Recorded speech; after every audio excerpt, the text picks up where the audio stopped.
Good evening, everybody, and welcome back to this evening's VSI virtual pub. Tonight, we've got two fantastic guests on, one from the world of rugby and one from the world of football. We're going to move into a conversation with Richard Wilks, who is going to be talking to Chris Ashton, one of the few who has represented England at both league and union, where he's going to discuss his career to date and some of the stories along the way. And then we're going to pass on to our regular Brian Dean in his nook, where he's got a Manchester City legend, Paul Dickoff. So to get proceedings underway, I'm going to hand you over to Andrew McIntyre, who's going to say hello from VSI.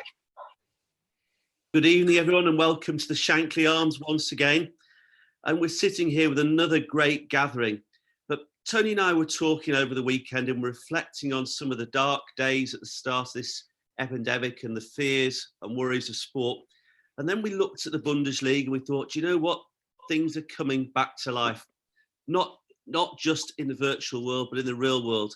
And we've tried to keep sports people together, entertained, educated over the last few months. And at last, we've got something to pin our hopes on. German football coming back.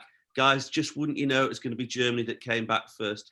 But all the signs are positive in respect of English football, or certainly the English Premier League, making great signs that they're on the brink of coming back.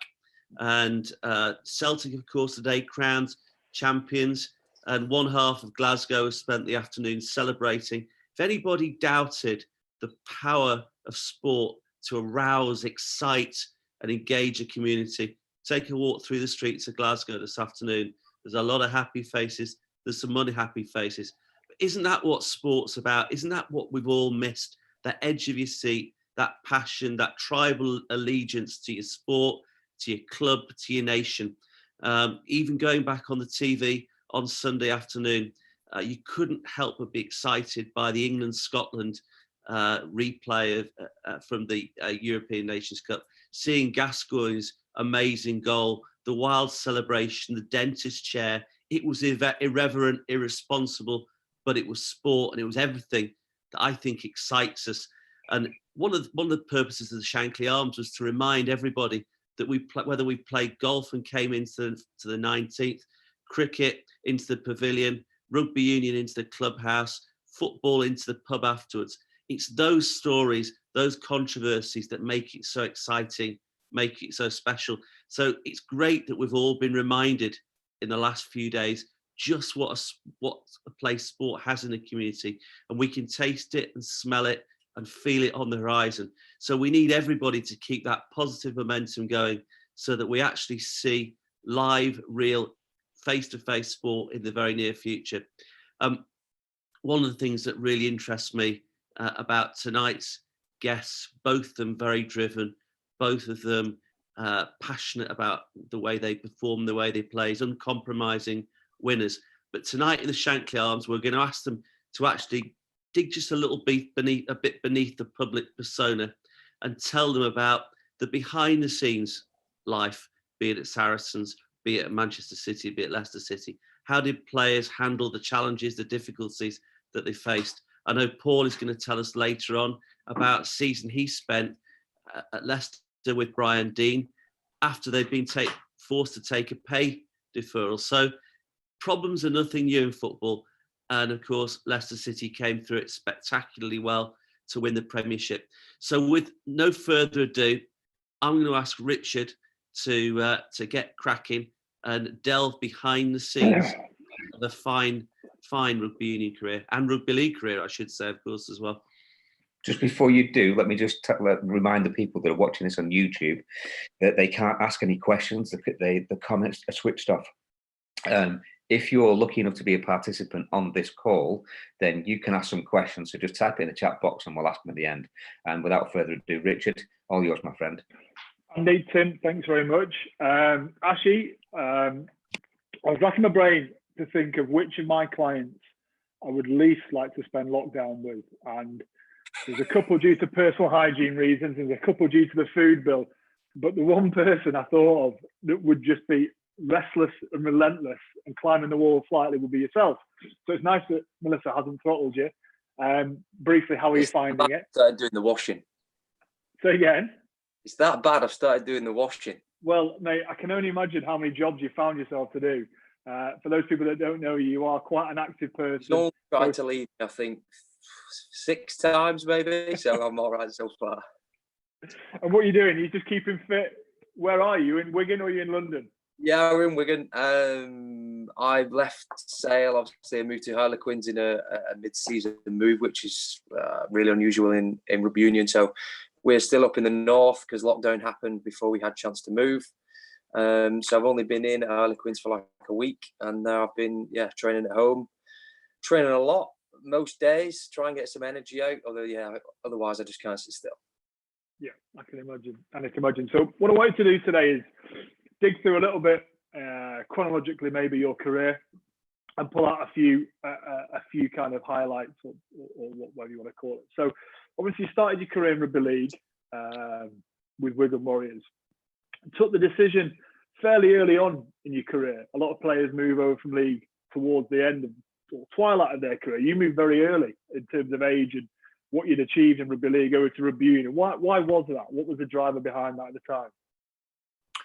Well, I mean, honestly, money was a lot. The money was, it was over 100% pay rise in what I was on in rugby league, which it just doesn't happen. I was just turned 20, so I'd spent, obviously, I'd never been to university or anything, so I'd spent my early 20 years living in Wigan, and saw it as an opportunity to move away from home, go try something new. I was just playing well for Wigan at the time, and there was a few rugby union clubs interested. I saw it was a great opportunity to go and test myself in a different game, and I was young enough and able to come back if it hadn't have worked out. The decision to go to Northampton was one that I saw as quite a similar place to Wigan. Northampton is, so it wasn't too big of a jump. Saracens was an option at that time, but I thought London was too much, and the setup at Northampton, what they had, was very similar to what Wigan had, so it wouldn't be too dissimilar for me. The Northampton, in terms of the coaches that were there, the players that were there, did they get relegated before you arrived, or the year you arrived?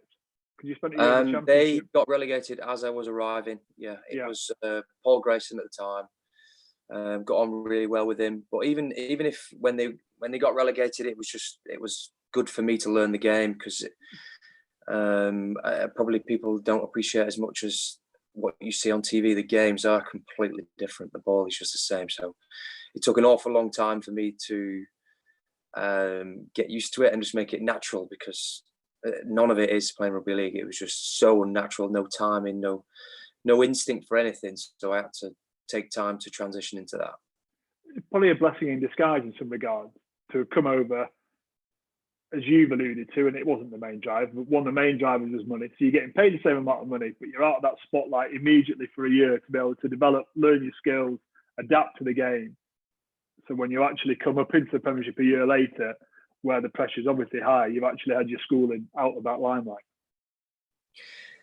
Yes and no. I also think when I got back to the Premiership the year after, we had such a good team and such good players that I quickly realised I actually didn't know the game at all, because the team we were playing against, we were undefeated and we didn't lose a game. So it covered a lot of gaps and covered a lot of cracks for me, which I got away with in the division below. But once we got to Premiership, I quickly found out that I was nowhere near Premiership level, and I ended up not playing too much in the year we went back to the Premiership, and I nearly left and went back to Wigan, actually. Why? Because you didn't think it had worked out? I wasn't playing, and I thought that I'd hit a point where I wasn't going to get hold of the game, but it was my dad, actually, who's no longer with us any longer, who was like, just stick with it a bit longer.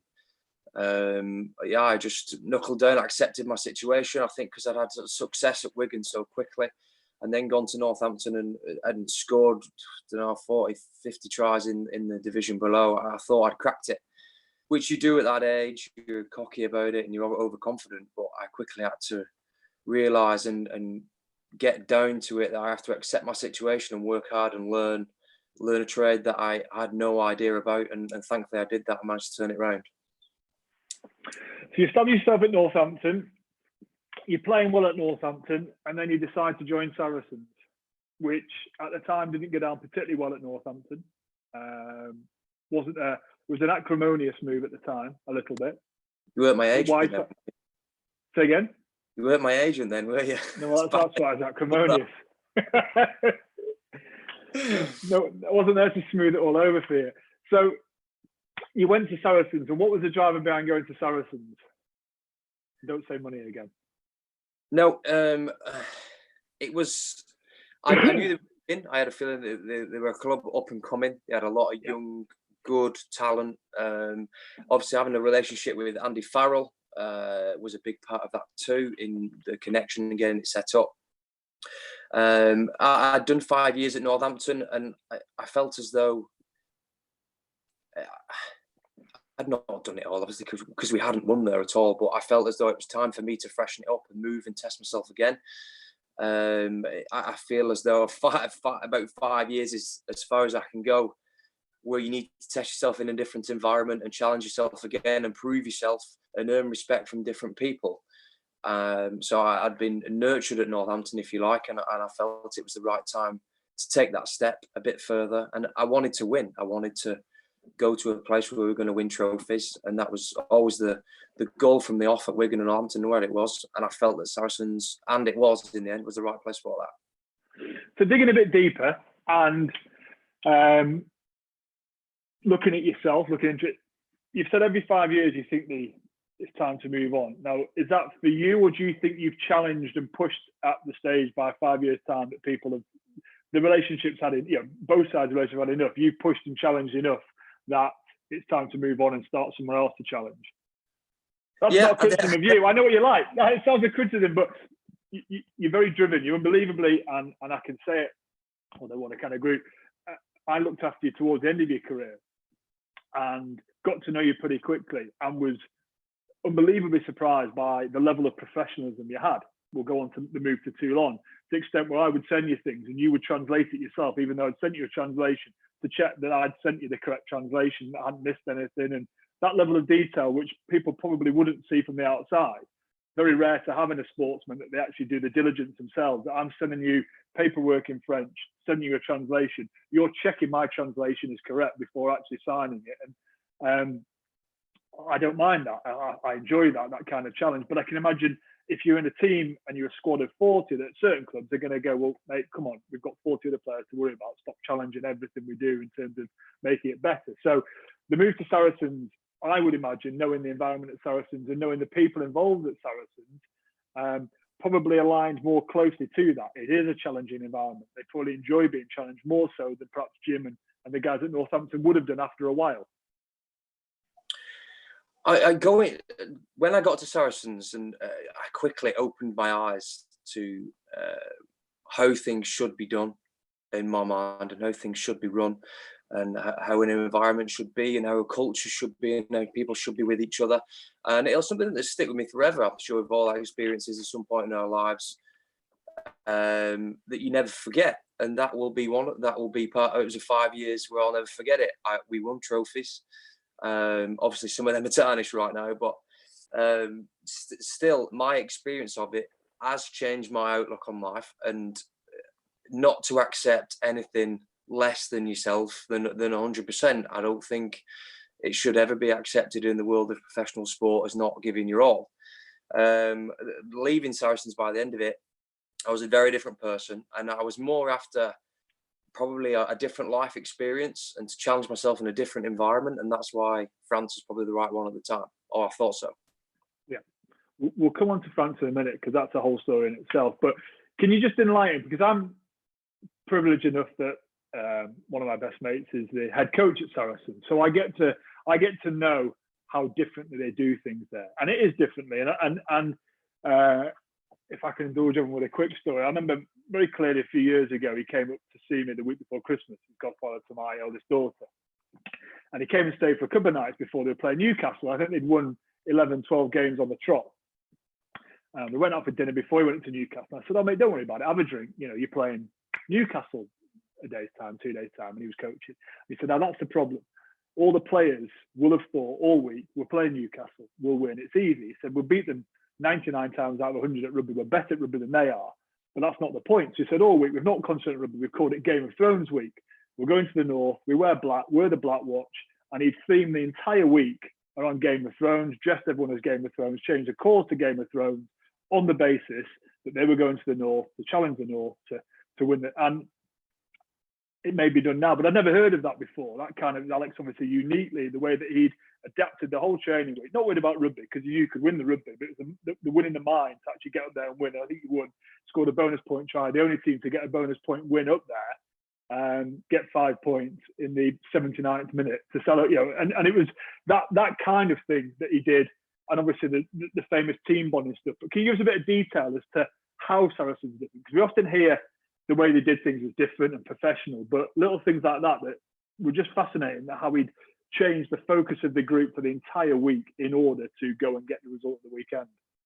I honestly don't know how they do it. They still do it now. Each coach every week picks a different theme and they go through with it. And it's amazing how much it creates a motivation within a bunch of people. You're excited. You don't know what's going to happen. You don't know what's going to come in. Wolves came in. They had snakes in. They had birds in there. We had absolutely everything. And it created a theme for the week, and it was so easy to buy into it because it's all laid out for you and it's enjoyable. And another thing what it made you do is really understand the game plan for that week. It'd be easy to remember because the meetings and how it flowed and how the coaches were with the players and how personable they were. It was so easy to know your job, and it was so easy to know how you do it and how you do it the best of your ability. It was really that simple because of the coaches and because of the way they went about it.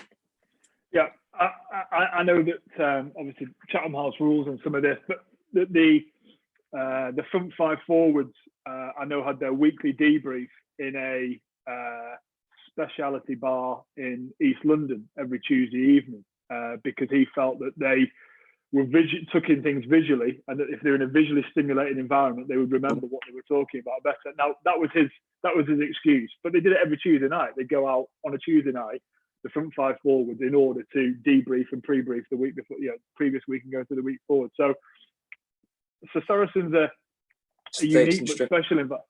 Say again. Steaks and strippers, I think it was classed as. Steaks and strippers. So you moved from Saracens, where you'd had huge success both domestically in Europe, and moved to Toulon, who were equally a sort of a superpower in Europe, having been European champions like yourselves, kind of on and off for the previous few years. And was Toulon a similar environment to Saracens? Obviously, different location, south of France, warm, hot. But in terms of the rugby club and the way it was run, it was slightly different, wasn't it? Yeah, it was. Couldn't have been any more opposite. It was a shock to the system. I wondered why, when I went to visit and to sign, they didn't allow me into the changing room. They were just changing facility. They were like, "It's just over there. Don't worry about it." I was like, "Yeah, okay." When I got there, it was like, it's literally amateur facilities. Everything's filthy. Just pitch has got no grass on, and it was just like, this is how we roll. So it was quite a shock to move down there, and obviously it being such a glamorous club in the south of France, and all these famous players that have played there, to get there and actually realise what it was like. It was a shock, but you know what the ground is, as Stade Mayol is, and the Toulon fans and the history that's all part of it, and you just roll with it. That's the way it is. You say you just roll with it. I remember speaking to you every 2 days with your frustrations initially. You had to adapt and improvise fairly quickly there. It is their way or the highway, isn't it? The fact that you were there at training starts at 9 o'clock. I remember speaking to Richard Cockrell, who went out there and coached, and he said training starts at 9 o'clock, and in England you're there at 10 to 9, and you're dressed and you've got your kit, and if you have a meeting, you've got your notebook and everything's there. And he said by 9:05, a couple of people would walk in.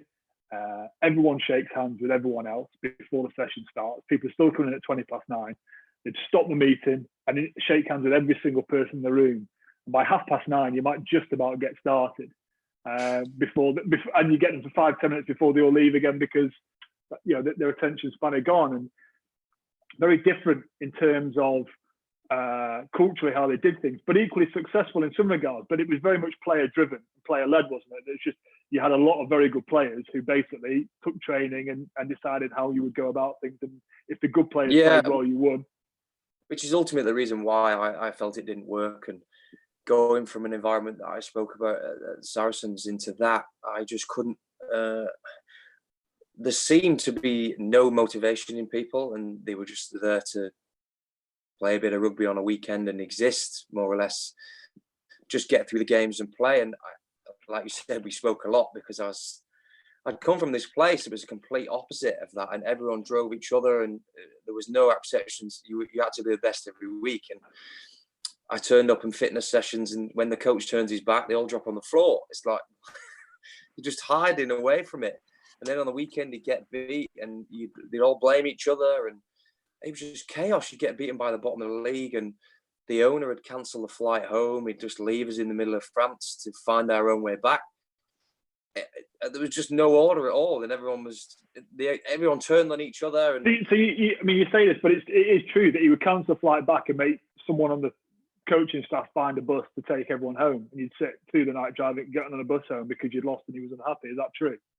Yeah, because we lost to the bottom of the league. A game we should have never lost, but that it just, you could see it in everyone's mind. They were like, "No, we don't want to play today." So that's how it was. And he obviously got so frustrated. He said, "If anyone gets on the plane, sack the coaches." And but we actually got on the plane because the captain was like, "I don't care, we're gonna get on the plane anyway, so we're gonna get on it." So we got on it early morning, and then coaches got handed the notices, but they weren't signed. And we had an ultimatum that we'd beat Clermont at home, who were at the top of the table at the time, and if we beat them, it was all fine. And funnily enough, we beat them by 50. That's the French way. And it rolls on. You get beat the week after, and then you win. And it's just that I couldn't deal with the uncertainty. And how should a few of us be driving ourselves every week, and you have such good players, and you get beat by teams who were bottom of the league? There was just I couldn't understand it for the life of me. That's why I struggled so much to settle with it. So I was heavily involved when we first started working together with moving you from Saracens out to Toulon. And at the time you were at Saracens, when you moved to Toulon, you were banned for, can't remember what it was, biting or... Biting. It was a biting, yeah. A disputable ban. Yeah. But nonetheless, and I'm very clearly speaking to you, and it happened exceptionally quickly to move out to Toulon. And it was driven initially from us having a conversation and you saying, I can't drive myself and score tries for Saracens and not get picked for England. That will upset me. It'll break me if I keep scoring tries every week. And I think my opportunity with England's gone. I'd rather remove myself from the equation than not be picked. So we spoke to, and you gave me one club to go at, which was Toulon. You said you quite fancy going to France, but you wanted to go to south of France. You didn't fancy being in Paris, and could we go to Toulon? And within 3 days, the owner of Toulon had flown over in his jet, taken you out for dinner in London, and offered you a pretty good contract, if I remember correctly. So we agreed that, and we got you out of Saracens, and you went back over to, so you went out to Toulon. And it quickly became apparent, didn't it, at Toulon, that it wasn't going to be a marriage made in heaven. Although you were the top try scorer, set a new record, without blowing smoke up your considerable line, you set a new record that season for tries in the top 14, which still stands in one season.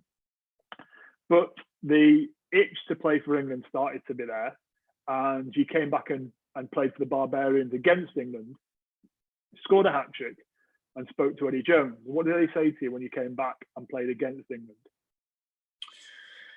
Eddie's a funny character, and he likes to find out what kind of personality you are before he actually gets you in, and to see what type of person you are and what you're going to be.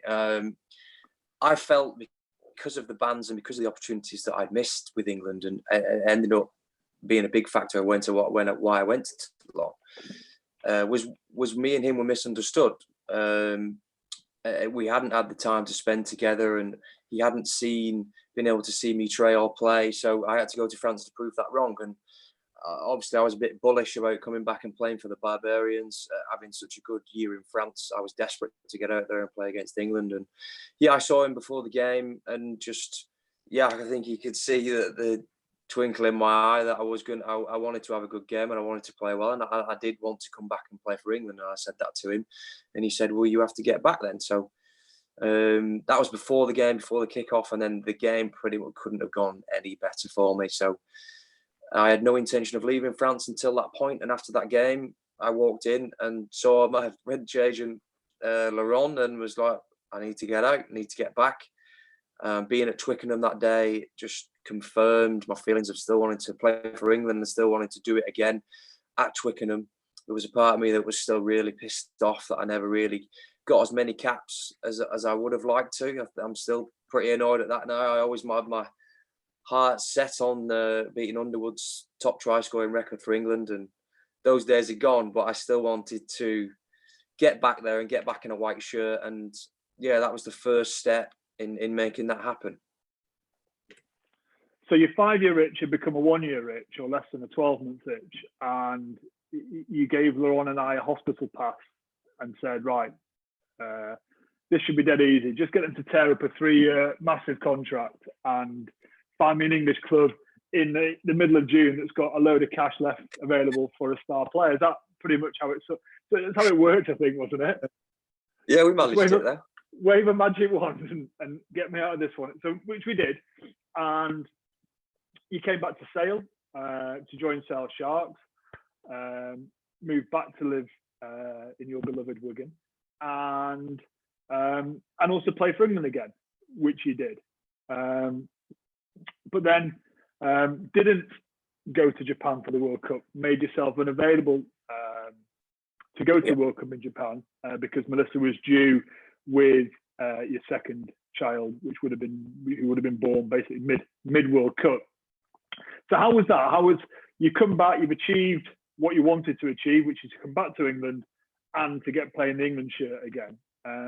Tell us about the kind of the thought process or the emotions of coming back, achieving what you wanted to achieve, but then not being able to perhaps see the story through. Yeah, so part of the reason getting back was to play for England and to be part of that World Cup. Hopefully, that was the goal. So yeah, first was to find a club. Sale was the one. It was a good option for us to come back home and be near family with a young family.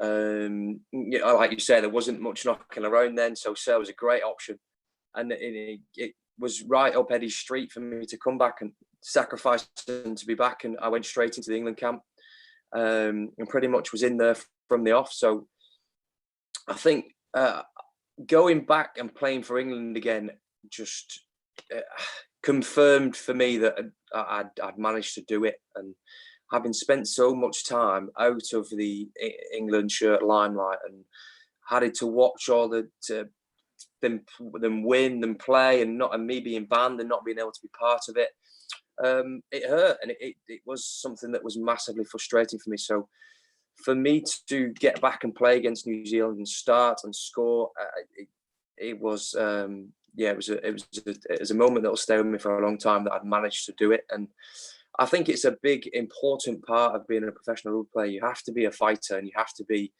wanting to never give up. And I'm very grateful that I got that opportunity. And I think something struck me from that New Zealand game, that maybe this was what I want. This is all I wanted out of it. I needed to prove to myself that I can get back and I can do it, and I did it. And knowing how hard that is now, and especially international rugby, the commitment that you have to place and put into it is so much time and effort. And I was at a stage in my career where when the World Cup summer tour, when the World Cup came round for the camp, it was looking at 5 months away from the family, and training is literally 6 till 8 every day, and it's such an intense environment. I think that New Zealand game was enough for me, and obviously I was fuming that they got to the final and I wasn't part of it. But yeah, that was a moment that I thought was enough. So being honest, I think you had scratched the itch. You've proven to yourself that you could do it. And the other major reason, I know without speaking on your behalf. One of the major reasons for coming back from France was to play for England, but it was also because the family needed to be settled. Melissa had been unhappy out there, living in the south. I remember speaking to you at 7 o'clock one evening, and you said, "Wilks, there's only so many times you can go for a fucking swim in the pool," and that was it. And I was looking out the window, and it was chucking it down in Manchester, and I was like, "Are you sure you want to come back?" And you were like, "Mate, I've been in the pool 3 times today." Be perfect for lockdown life. This is Toulon. Lockdown life is living in Toulon. Yeah.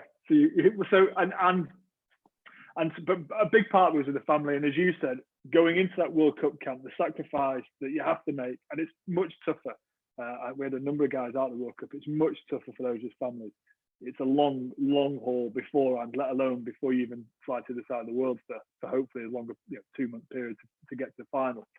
So you didn't go to the World Cup, and obviously England did well. You stayed at Sale.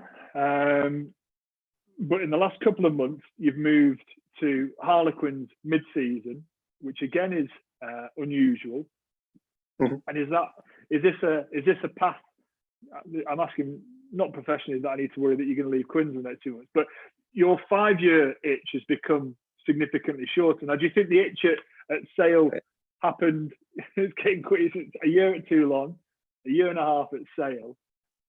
Now, why was that? Was that just a kind of, again, I suppose what we're getting back to is your relentless drive to keep pushing and pushing and pushing your standards and the standards around you?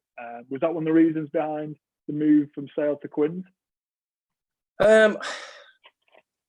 It was never the intention. I went to France to stay there for a long time and let it work out there.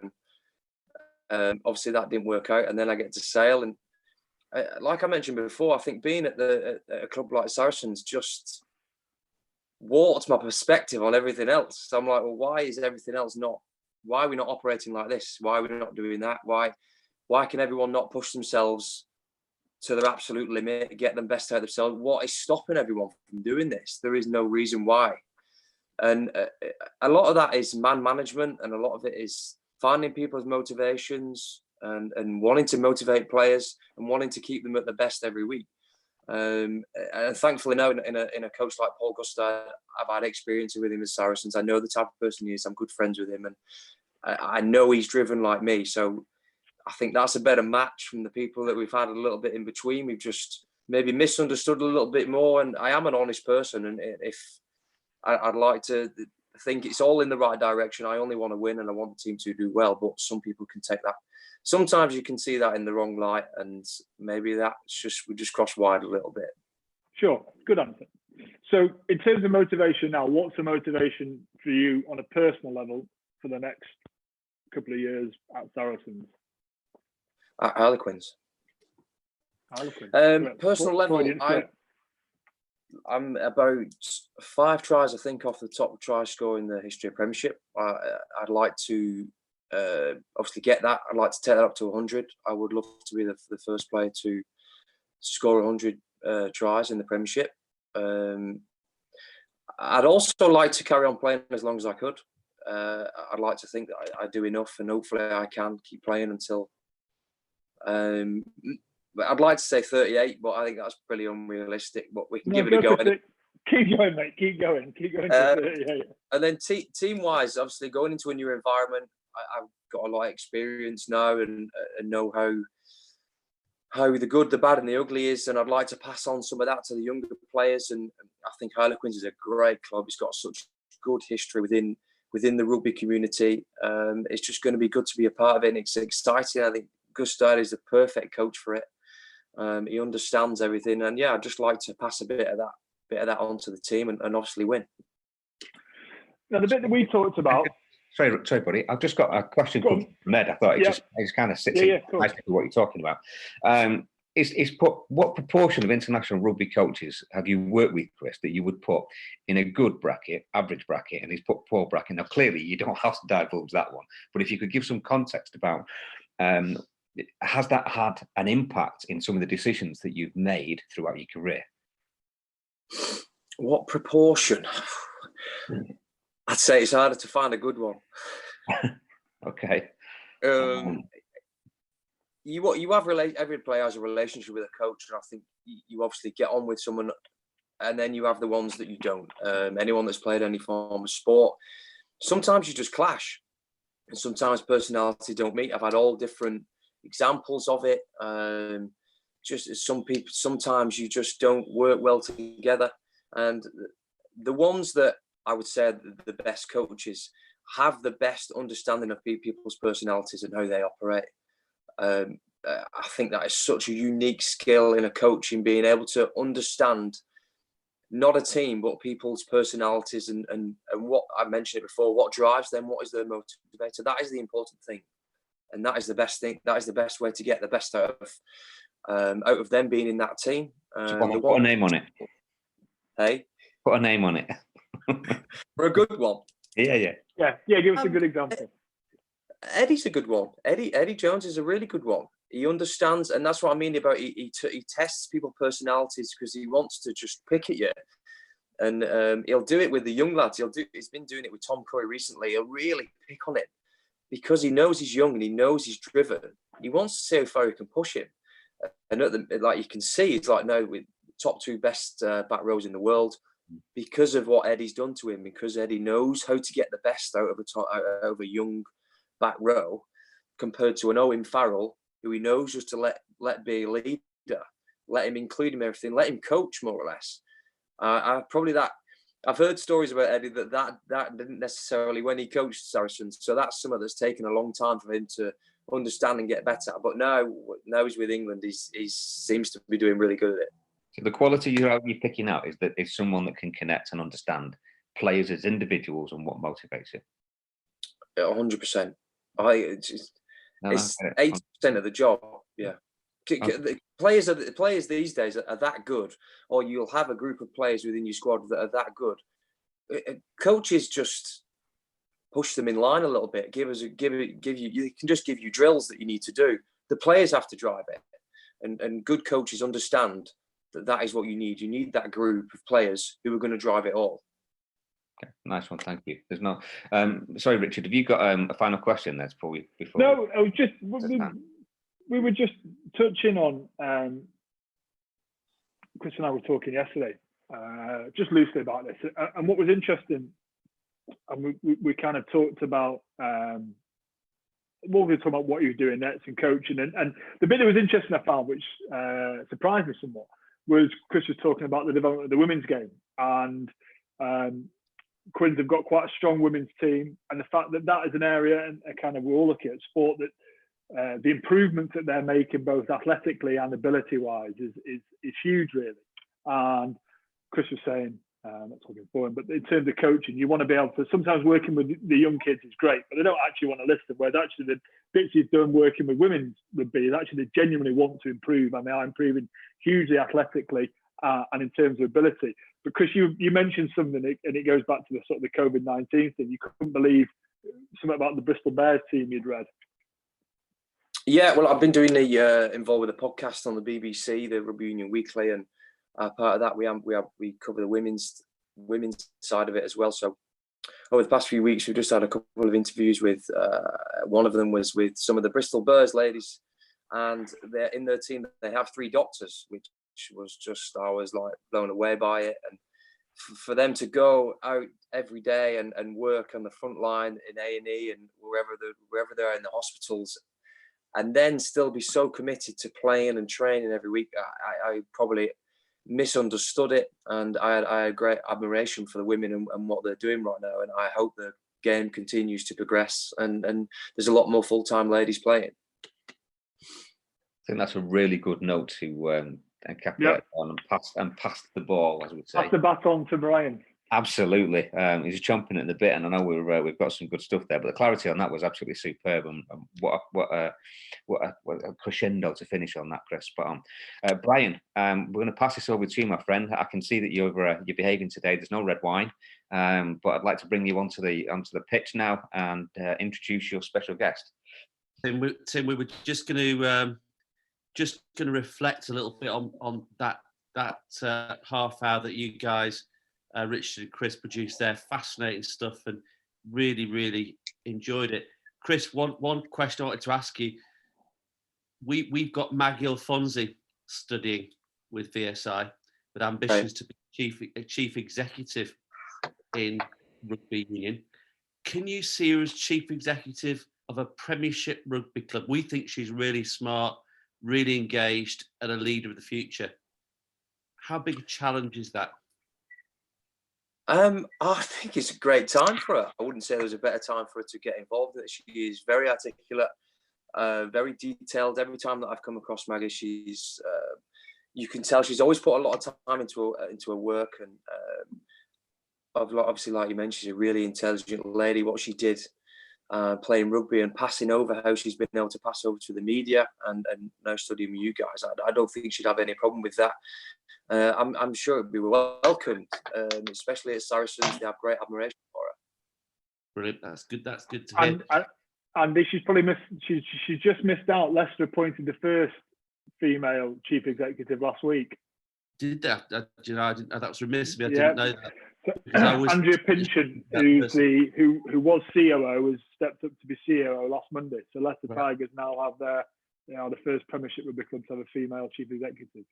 So, and the game and sport in general has to be better for a change in the culture within the boardroom, rather than having this homogenous boardroom with different cultures, genders. Yeah, I mean, Simon Cohen, who's the outgoing chief executive, is my old boss and is a friend of mine. And he spent 2 or 3 years working with Andrea as COO, but essentially grooming her for the role. He'd been very clear that she would be the right person. He identified her a long time out and have worked very hard in order to make her ready for that role. Big shoes to fill, but she's exceptionally competent. And I'm sure she'd be very, very good. It's something that I know Brian is particularly passionate about. And he's obviously working with VSI on the CEO program now. But Brian, you're really committed to seeing real change at boardroom level in order to get genuine change all the way down through the structure of football clubs in your instance, aren't you? And you're involved in an organisation at the moment that's particularly engaged with that.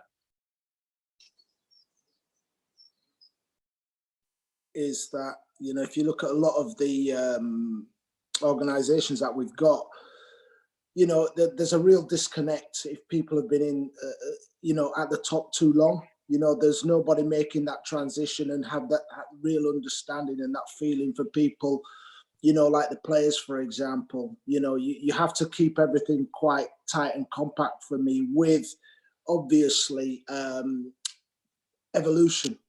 Yeah. You know, without that, you kind of miss a chance, and you can end up losing I wouldn't say a generation of people, but you miss opportunities to stay current. And I think we've been guilty of that in football, to be honest. If you look at the way how the structure of, say, for example, the FAs, you miss out on a whole group of people underneath who can bring in fresh ideas. But not only fresh ideas, you know, we have to talk about diversity. You know, we need to see more of a cultural mix, but also we need more women in those positions. We need, you know, so there's a whole kind, in order to kind of evolve, for me, those are some of the issues that we need to stay on top of and not be afraid to change. They were among the key ambitions that Tony and I had, you know, when we started launching these programs 7, 8 years ago, is that there was a drain of really talented people out of sport, often because they've not been engaged in education since they're maybe 15 or 16 years of age, and they were allowed to drift away from sport. All that talent, all that knowledge, all that experience disappearing. And what we've been trying to do is keep people like you, Brian, very much in the game. And we're delighted that you're working with us and doing such a fabulous job as chairman of your own business. Thank you.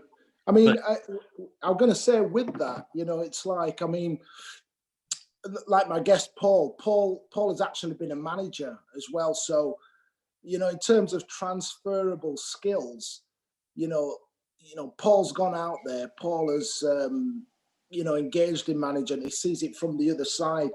And I feel that these are the kind of people who have kind of worn the shorts, but also have seen it from the other side.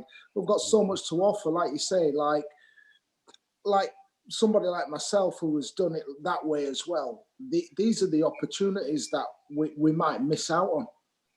Well, between you and Paul, you've got 1,000 league appearances between the two of you, 300 league goals.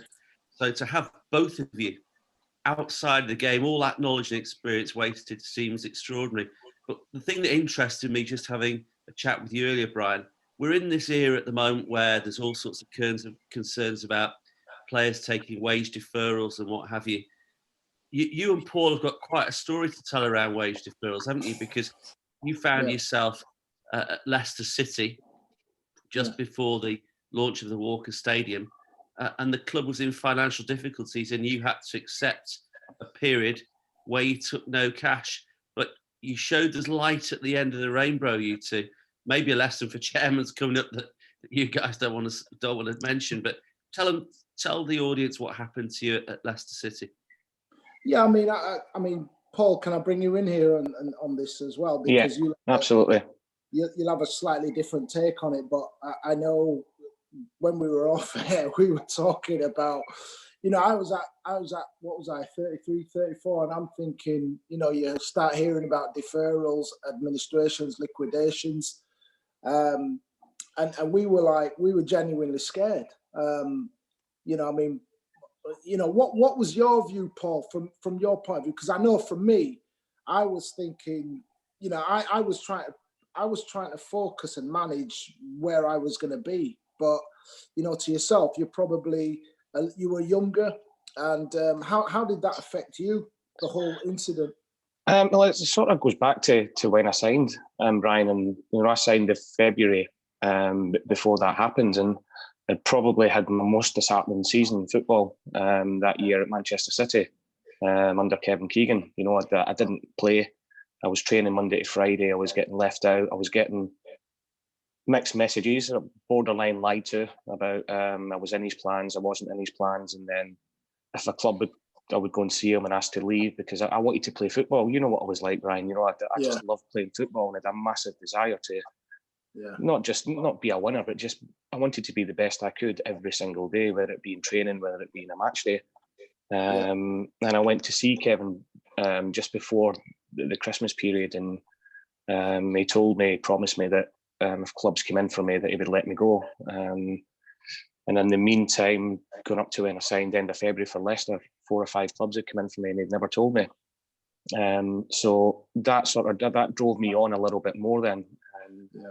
And obviously, I had a young family at the time. When I actually signed, my wife Jan was pregnant with her youngest, who was born in April. So to use, I think our kids were 7, 6, 4, and then a newborn on the way. And to find the house, and then all of a sudden to go back pre-season, start the season, and then find out that there was wage deferrals, and the club actually went into administration at that time.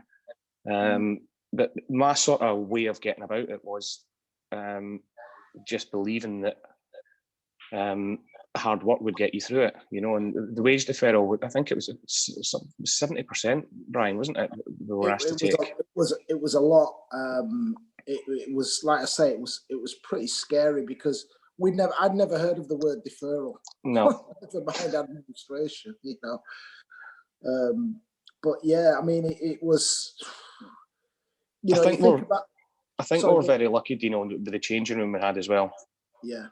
I know Chris was talking about his teammates and that before, and how much of a part that is. But that changing room for me was one of the best I'd been in. Any remote success I've had through my career, it's came around having the best changing room in there. And I remember when we had the meeting at the training ground about the deferrals and everything else. One of the big things that the players came out with was there was. It's not just the players that affects, and especially in the administration. There's the people at the training ground. There's the people at the ground. People were losing their jobs, and more people were going to be losing their jobs if we didn't go ahead and do it. And they dangled that little carrot in front of us, didn't they? That we would get all our money back if we ended up getting promoted. And I tell you what, by hook or by crook, we made sure we got promoted that season. Absolutely. And with big characters with experience, with Ian Walker, Matt Elliott, Jerry Taggart, Andrew Impey, you could go Dino himself, Muzzy Is It, what a player he was. And at the back of my mind, I trusted my teammates that they were going to get promoted, because with that strong a bond, but with a lot of quality in there as well. But and that's not to say I wasn't scared about it either, Brian. It was a testing time for us all. But I think you've got to just back your own ability and back the people around you to go and do it. Absolutely. I mean, we actually I remember we had a meeting and we said, look, we are capable of winning every game.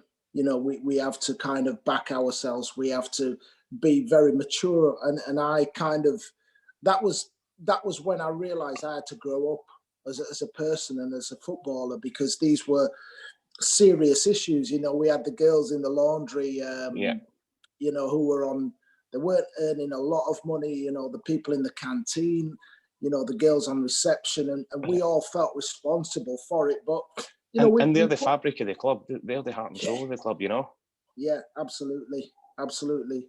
We did put ourselves under a lot of pressure, but I think we kind of, like you said, that changing room for me was probably one of the best in terms of, togetherness. I had a great time at Sheffield United, but that Leicester changing room in terms of some of the things that happened that year, and it wasn't either the fact that the manager. This was a player-led situation where we said, right, it's up to us. It was, and we backed ourselves, and I think because you're in that sort of testosterone environment, you don't want to admit that you're a little bit vulnerable to your mates, especially when you've got big characters in there as well. But I think what you find, if anybody was having a bit of a wobble or struggling a little bit, or even a bit of loss of form on or off the pitch, you had people in there that were dragging you through all the way, and for me, that's what made me so positive, as well as wanting my money back, that we were going to get promoted that year. Let's make no mistake, I mean, because football rugby is such a short career, when you start getting into those 30s, you realise that every penny is so important, I didn't have kids at that time, Paul, and so you would have had a different take on it when you're going out to training every day. That's your motivation. Yeah, absolutely. So I kind of know what that's like now. But yeah, it was great times though, fantastic times, So Paul, obviously, the one of the things is every now and again I see the goal that you scored against Gillingham on TV, and obviously I know you've kept your roots in the Northwest, and you're a Manchester City legend. That goes without saying. I mean, how's your? Can you give everybody an idea of your relationship now with the club and what you do, and how fulfilling that is for you? Yeah, it's amazing on a couple of fronts. Probably the first one is it's amazing what one goal does 21 years ago. I'm still living off the back of it now. But it's a special club for me, and I know it is for all Manchester City supporters, and to represent the club the way I do now in all different aspects of what they're doing is a real privilege for me. I don't say that I'm just an ex-Manchester City player. I'm a Manchester City fan as well. Going back to that season in 1999, the club had dropped to their low steps in their history. We were 12th in the old Division 2, which is League One now. And the one thing that always gets me about that time was the support that we got from the fans. We were at main roads, we were getting 33,000 fans every single week, which was unheard of. Every club we went to, in an away game, every town, every city, the fans absolutely took over. And it seemed the worse we got as a team. The City fans sort of sing the song "Where were you when we were shit?" And I was like, well, I was playing. I was I was there at that time. And it really gets hold of you as a player. And I remember I still speak to like Kevin Horlock, Sean Goater, Nicky Weaver, Andy Morrison, who are all part of that squad, and many more. And if they're not actual Man City fans now, because of that time, because of the backing that we got, it's their second club. So for me now, 21 years later, to working in an ambassador role for the club, mainly abroad, and The club's getting that big now. You know, obviously with Pep there and the winning trophies. There's a lot of demand overseas for the club now, not just for Manchester City, for the City football, but the clubs that they've got. So my role is mixed. It's doing a lot of fan events. Obviously, the club are realistic and they realise that the likes of other clubs are ahead of them globally in the fan base. But what Manchester City do is they want to do things right and create it in the right way. So we put on these fantastic match screenings, fan events in Asia and America and all over the world. And partner events is a big thing. You know, there's because of the Manchester City and its success, there's a lot of big companies abroad that want to be a part of it. But the biggest thing which the club don't get the credit for, you know, people think they just spend money left, right and centre, is the community work that they do. You know, they're completely regenerated around the Etihad Stadium, Manchester, and the jobs they've created. But what they're doing, for instance, you know, just before lockdown, I was in India, in Bangalore, where the club went into really deprived schools and communities where there's no clean water, and they actually provide clean water for them and teach them about, and it's ironic what's happened now, about washing hands, about germs, and you know, the city and the community stuff that they do is honestly the best stuff that I do with the club. Look, it's a privilege me flying around the world and going to dinners and everything else, but the stuff that they do right at the deep of it, to actually help people is fantastic for me to be involved in. Yeah, phenomenal. I mean, to be honest, if you're going to be an ambassador, that's where you want to be an ambassador. I'm not even going to pretend I'm jealous, but no, you deserve it, mate. I mean, we had some great times together on the pitch. I mean, you know, the amount of work you used to get through on the pitch was frightening. And I know that defenders used to hate playing against you. I think Mickey Adams used to call you the Wasp. And he called me a few things, but I don't well, think I know, he called a lot of people. Yeah. You know, can I just come in with a question there? Sure. Dickie, I've got a question here from a guy called, he just says Big Blue. I'm not sure who he is. He says, character, he's talking about your character. He said, you played every game like your life depended on it. He said, where does that come from? Were you born that way, or did you develop it over a number of years? And does that follow through in other walks of life? Yeah, it's well, I think it's probably small man syndrome for a start. You know, I've been accused of that quite a few times. But no, I've always had a huge desire to succeed and not try and be something that I'm not. You know, and that get drummed into me at a really young age at Arsenal. You know, went down to Arsenal in 1989. I just played in the Youth World Cup, scored in the Youth World Cup final. It was televised everywhere. And I went down as a young 16-year-old cocky Scottish Glaswegian, thinking that this is what it's all about, you know. And very quickly, my first few weeks at Arsenal, as a kid, I hated it. I'd left home, but I was so far off, as in technically and ability-wise, of the players they had in the youth team. And I used to go back to my digs, and I'm not ashamed to admit, I used to go back to my digs every night and just cry because I didn't know what to do. And I was actually thinking about going to see Pat Rice, who was my youth team manager at the time, and saying, look, I need to go home. But there was a part of me that couldn't go home because I was this sort of up-and-coming star from Scotland that they'd all pinned their hopes on. So in my eyes, if I'd had to go back to Scotland, I would have been failing. And big moment in my career was, believe it or not, it was a South East Counties game. And, you know, it's like, guys, and especially you know, there was a tier at that point in the youth team. There was the first years and the second years. And I had Andy Cole and an unbelievable young player called Kwame Ampadu ahead of me. And Pat Rice put me on as sub, and I was still in this mindset of I was so far away. I mean, I was trying to chase people in training, and they were just knocking it around me. I was getting the ball, I was losing it, and it was really eating away at me. And Pat Rice put me on sub last couple of minutes, and the ball went over the top, and I'm chasing it down the channel and thinking I'm in and goal. And it was, funnily enough, it was an old teammate of ours, Frank Sinclair, just came flying past me, got the ball, and I didn't know what to do, so I just booted him up the arse. It was that sounds funny now, but I genuinely didn't. I was that frustrated and that just felt so far away from it, not just away from home, but away from the players I was with. Yeah. And I don't literally be on the pitch 30 seconds. I hadn't even touched the ball. Pat Rice took me back off again. Yeah. And just says, report to the training ground 9 o'clock Monday morning. And I was bricking it all weekend. I mean, absolutely bricking it. And I got to London Colney Monday morning, went in to see Pat Rice, walked in. George Graham, the manager, was there. Stuart Houston, Jordy Armstrong, all the staff were there. And they basically just asked me what it was all about, gave me a bit of a bollocking. And as I was walking out the door with the tail between my legs, George Graham just went, Paul, stop trying to be somebody else. He said, and just concentrate. He said, don't worry what everybody else is doing. He says, you're here because of what you do well. He said, so concentrate on that. And that was the biggest lesson I have ever got. You know, I was never going to be somebody that was going to get the ball and beat 5 players and stick it in the top corner.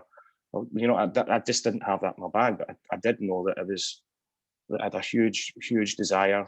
I worked great, and I was bloody annoying on the pitch as well. You know, so as soon as I got back to being that again, and then start working on little things to improve again. You know, I think sometimes people concentrate too much on what you're not good at, rather than concentrating on what you're good at and working at both in different ways. You know, and that was a massive thing throughout my career. Yeah.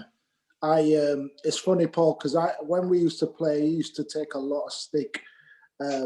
You know, a lot of people used to kind of, because you were smaller, people used to try and kick you. And there was a few times I used to see where you'd take a kick and I'd see you hobble off and you didn't want to show anybody that you'd been hurt. And I used to think, wow, you know what I mean? You had a heart like a lion, man. You know what I mean? No, I had to be, you know, that was how, for me to have a successful career, I just had to work as hard as I could every day, be the best I could, and concentrate on what I was good at, you know. And I've got to say, and he won't like me saying it, the big man here had a huge part in me being a success at Leicester. You know, it was my first season in my career that I scored over 20 goals, and I think Brian must have flicked on about 17 of them for me during that. They had an unbelievable relationship. And his experience as well, you know, because there was times when I was getting kicked and I was trying to kick people back, Dino, you know, and the big man would just come over and step in and calm me down, and nobody was going to mess with him anyway, you know. So that was the classic big man, little man. But his temperament and his character for an experienced pro was fantastic for me to play alongside. Good time, great times, man. Yeah, really great times. I'll just tell them one joke before we go. We used to call everybody Wilf, and I tell people this joke, and it's like, if you can imagine, if somebody's getting a tease in and then they come back with the tease and they'd go, cheers, Wilf. You know what I mean? So it was a bit of a pet joke. And I remember when I left to go to West Ham, and the lads showed where my place was in the changing rooms, and they'd gone out and bought a car number plate with Wilf on. And it had Wilf on, and it had RIP. Do you know what I mean? And that had come from all the lads. So it just shows the kind of spirit we had in that changing room at that particular time. It was a brilliant place to be. And, you know, these are the things when you're a professional athlete that people don't always understand. You know, the kind of camaraderie is phenomenal, you know. Brilliant. Really. Just one question, Ryan. It's come through from Nathan. It's to Dickie. It says, how did you find transitioning from player to manager and now to an ambassador? What skills do you feel that you had to work on yourself to make that transition successful? Look, it's sort of nearly 5.5 years managing it 2 different clubs, and the hardest part for me was not being Dickie, but being the gaffer. You know, because a lot of the players that I was managing had either played against, or played with, or had a night out with. You know, and so they sort of saw me in a different light as well. And, you know, I remember my first few weeks at Oldham going into the changing room after training and sitting with the lads and having a bit of banter and walking out and thinking, you can't do that anymore. You know, as much as it made me feel better and it made me close to some of the players, at some point I had to be the manager. And I found that quite difficult to work with. 5.5 years I had in management, I loved every minute of it. It was tough, don't get me wrong, it was tough, especially lower down, you know, where the finances are tight and you've got to work with a small budget. And one of the hardest things I did find, and this is not because I managed some fantastic, majority of it were great players, was the players at that level thinking that they should have God-given right to go to a different level. You know, and I used to say to some of them, look, they love the thought of being footballers, but they didn't want to necessarily put the hard work and dedication to get you there to be a footballer. But that was probably the biggest thing. But I get asked a lot, do I miss it now? I miss the buzz of the match day, the buzz of being on the training pitch. But I don't miss the personality clashes, and because I'm me, I say what I want, and I mean it, and I do it with a lot of heart and, you know, a lot of passion. And it was the bits and pieces with agents, especially managing up, was really difficult when you're sitting in board meetings and you know you're getting lied to your face, because what they're telling you in your board meeting, 2 minutes later you go outside and something different completely happens. So me being me, I found that really hard, but you know, I didn't do too bad. I did 5.5 years at it. But then, you know, what we're talking about just before we come on, and what you said, Dino, at the start, I think there's so many places in football clubs for people like Brian and everybody else to give their experience back. And I think especially to younger managers, you know, because you feel as if you're out on your own a little bit and you need help. And sometimes the stubbornness inside you stops you asking for help because you think it makes you vulnerable or makes you weak. It doesn't. It only makes you better. Yeah, it's a good note. Good note. Spot on that. I think that answers your question, Nate. Just to kind of wrap this up, I know it's been a fantastic an hour for me, and I could sit and listen to you guys all day. I think it's just brilliant, and it's kind of what the pub was established to do, make that bridge of bringing the community through sport and everything else like that. And I think we've done a great job, and there's been some good anecdotes and people put on the spot there. So have you got any final things that you want to add to this, Tony, or do you want to finish up with a nice positive note from Andy? I've got one question for Chris, but I'd just like to say thanks, Dickie. I know you've got another call, you've got to rush off. So no problem. No, I'll wait till the end, mate. I'll put them off for you guys. We'll only be a minute. I appreciate that. So just a question that's come through for Chris here. Chris, it says, given Richard's insight into you, your detail, commitment and desire to achieve, etc., what's next? Where will you go when you finish playing? And that's from Carl in Rugby, of all places.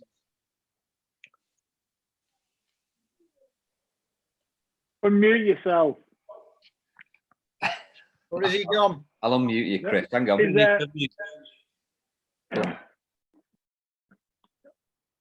Chris, you sort me out. Go on, you're unmuted. Say that again, mate. You're muted now.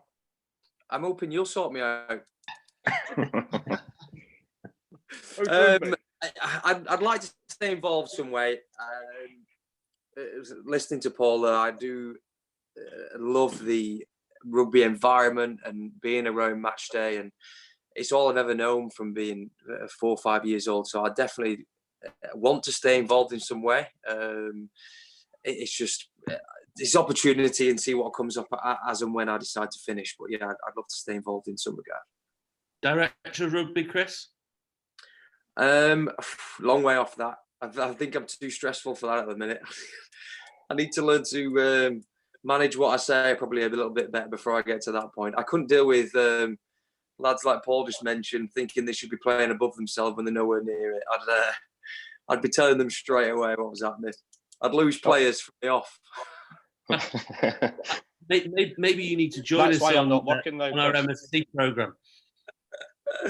Yeah, that sounds good to me. Anyway, I can try and translate, get the message across better. Will be helpful. No, in all seriousness, you would be the sort of person who needs to take rugby union on to the next level with the experience you've got, the passion you've got, the way you speak so eloquently. Director of rugby for you, Chris. I'm telling you. Thank you very much. Thank you. Very kind. Well, thanks, guys. Really appreciate your time, Chris. Really interested listening to your stories and your career to date. Dino, thanks as always. We'll see you next week. Dickie, can't wait to bump into you somewhere and grab a pint. Long overdue. Long overdue, mate. Long overdue. And plays a queue at Tesco's, which was where I bumped into him. I know. I tell you, I've never ran as much or drunk as much since I played. So for everyone listening on the platform, thanks for joining in, guys. And we'll see you all next week when we've got Fabrice Mwamba joining us for a pint in the pub. Until then, see you guys. Bye. Thank you. Thank you. Thanks. Cheers.